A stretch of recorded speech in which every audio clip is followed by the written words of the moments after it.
Have you ever been stuck in that classic dilemma with a friend trying to decide where to eat? You're craving sushi, but they're set on pizza. The most important thing, the absolute number one priority, is that you eat together. Going to your second choice restaurant with your friend is definitely better than going to your favorite place all by yourself. But at the same time, you really, really want that sushi. So the spiral begins. You start playing out scenarios in your head. If I suggest sushi, you think, I'm pushing for my best outcome. But what if they're stubborn? They'll just say no, and we'll argue, and then we might not eat together at all, which is the worst outcome. Okay, so maybe I should just be the bigger person and suggest pizza. This guarantees we're together. But wait, what if they were just about to cave? What if they were thinking the exact same thing, and my preemptive surrender means I gave up my perfect meal for nothing? This feeling, this tension of the uncertainty, is fundamentally different from the tension in the prisoner's dilemma. That was a tension of temptation, the constant nagging incentive to betray for your own gain. This is a tension of coordination, the challenge of trying to land on the same page as someone else when the best move isn't clear. Hey everyone, I'm Kevin, a high school junior from Hong Kong. I've always been fascinated by deconstructing the systems around us to understand the why behind the choices people make. I believe that if you can understand the incentives and strategies at play, you can understand almost any outcome. Welcome back to our 5-part series on game theory. In the first two videos, we built our core toolkit and solved our first game. Today, we're going to leave the world of single solution games behind and dive into the fascinating complexities of coordination, multiple solutions, and strategic randomness.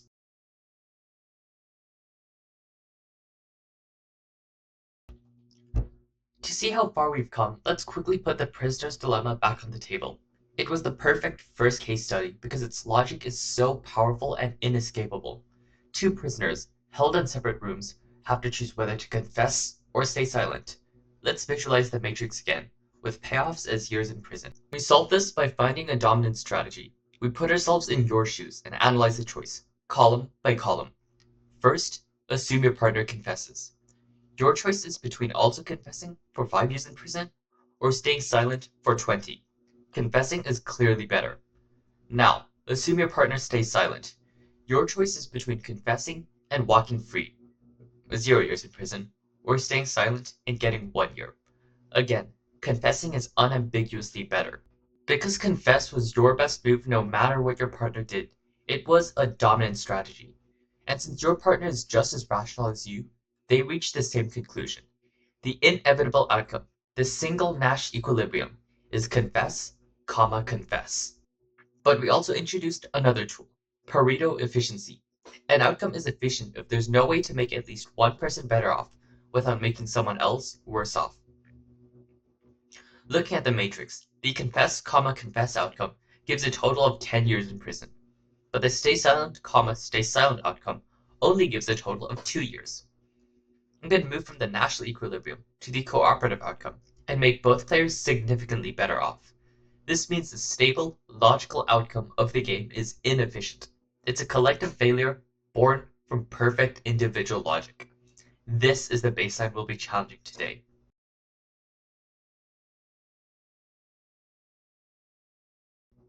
Now, let's introduce a new classic game with a completely different feel. The Battle of the Sexes. The story is simple. A couple, Alex and Blair, want to spend their evening together, but a miscommunication has left them unable to contact each other. Alex has their heart set on going to the opera. Blair is dying to see a football game. The most crucial preference for both of them, however, is that they just want to be together. They would much rather suffer through their less preferred activity with their partner than go to their favorite event all alone. Let's build the payoff matrix, remembering that these utility numbers just represent their ranked preferences. Best outcome, 2 points. Attending your preferred event with your partner. A good outcome is 1 point. Attending their less preferred event with their partner. The worst outcome is 0 points, which is ending up at any event alone. The final matrix is shown here. Immediately, we can see this game is different. The players' preferences aren't symmetrical. More importantly, if we try to find a dominant strategy for Alex, we find there isn't one. Alex's best move is to choose opera if Blair chooses opera, but to choose football if Blair chooses football. Their best move is entirely conditional on their partners. This isn't a game of temptation. It's a pure coordination game.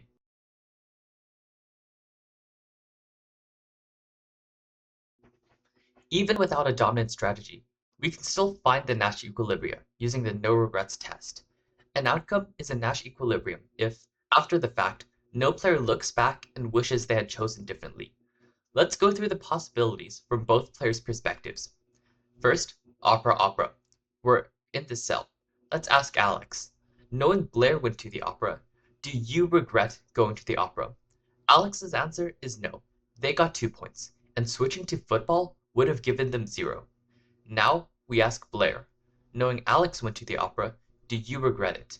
Blair's answer is also no. They got 1 point, and switching would have given them 0. Since nobody has regrets, opera opera is a Nash equilibrium. Football football. Same logic.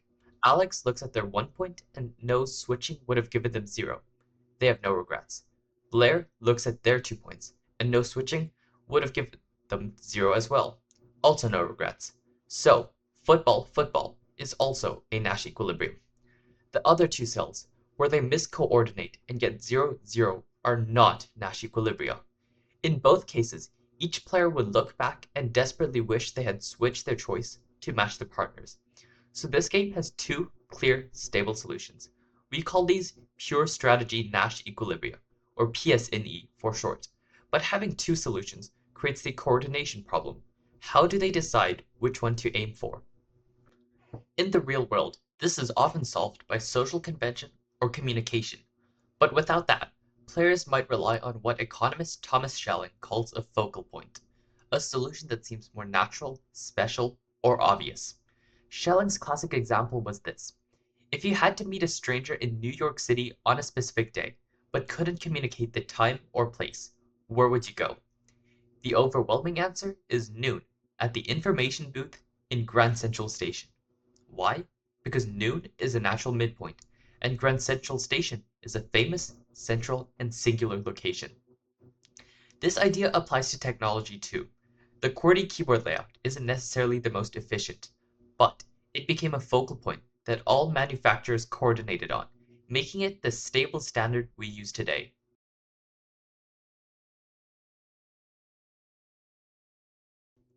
But what if there's no focal point? What if the opera and the football stadium are right next to each other and equally popular? Do you just flip a coin? This brings us to our most advanced topic yet, the mixed strategy Nash equilibrium, or MSNE for short. A mixed strategy is a conscious choice to randomize your actions according to specific probabilities. Why would a rational person do this?